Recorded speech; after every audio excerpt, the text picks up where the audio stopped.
เจ้าสบายดีมื้อนี้ข้าพเจ้าชื่อท้าวบุญศรีหลวงพระจันทร์จะมาอธิบายเกี่ยวกับการเปลี่ยนหัวหน่วยบัตรแทรกลงยาวซึ่งตัวนี้หลายๆคนอาจสิฮู้แล้วแต่ยังน้องๆหรือว่าหมู่เพื่อนบางคนผู้ใดที่ยังบ่ทันฮู้ก็สามารถติดตามและรับชมได้เนาะและนี่แม่นตารางของเฮาซึ่งจะมีกิโลเมตรเฮกโตเมตรเลกาเมตรเมตรเดซิเมตรเซนติเมตรแล้วก็มิลลิเมตรจะมีตัวอย่างเนาะ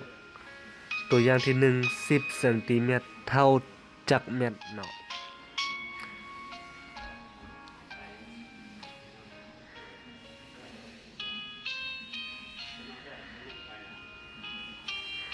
ตัว10เซนติเมตรเท่าจักเมตรนี้จะเป็นการผันเปลี่ยนกลับคืนมาเนาะฉะนั้นเลข0อยู่หลังสุดของห้องเซนติเมตรจะเขียนใส่0จะเขียนใส่ห้องเซนติเมตรแล้วก็1จะเขียนใส่ห้องเดซิเมตรแล้วเติม0ใส่ห้องเมตรเนาะซึ่งจะได้ 0.10 เมตรฉะนั้นเอา 0.1 ก็ได้คือกัน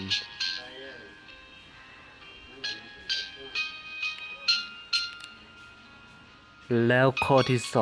2จุดพิเศษของข้อนี้มันจะมีจุดก็คือ 20.5 กิโลเมตรเท่าใดเดซิเมตรเนาะ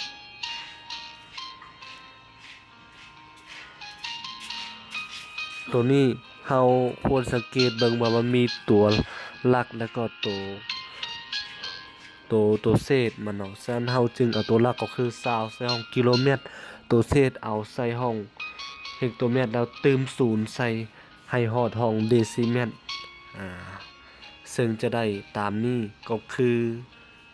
2,500,000 เดซิเมตรเนาะ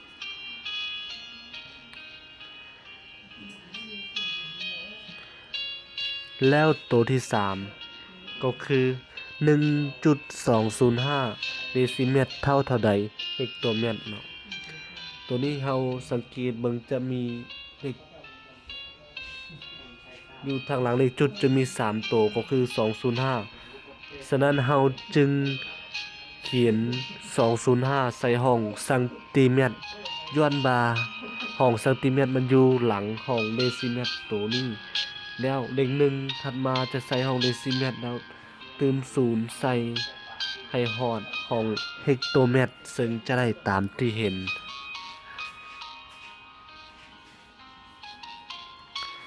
ถ้าผู้ใดบ่ทันก็กดวิดีโอค้างไว้แล้วสังเกตคืนก็ได้เนาะแล้วเฮามาเปลี่ยนจากเลขจุดมาเป็นเลขกำลังซึ่งจะเป็นแบบไหนเฮาไปเบิ่งกัน 0.1 เปลี่ยนเป็นเลขกำลังจะเท่าไหร่ 0.1 เปลี่ยนเป็นเลขกำลังจะเท่า10กำลังลบ1เพราะว่ามันมีจุดเพียงตัวเดียวแล้วตัวที่2จะไล่205คูณ10กำลัง3เพราะว่ามันมีเลข0 3ตัวอยู่ทางหลัง205เนาะแล้วตัวสุดท้ายจะไล่ 1,205 คูณให้10กำลังลบ6ย้อนหยังย้อนว่ามันมีกายจุดมามันมี6ตัวเลขเนาะจึงได้10กำลังลบ6ผ่านการเปลี่ยนหัวหน่วยดวงยาวมากับเป็นลักษณะแบบนี้แล้วเปลี่ยนจากเลขจุดมาเป็นเลขกำลังก็จะไล่ลักษณะแบบนี้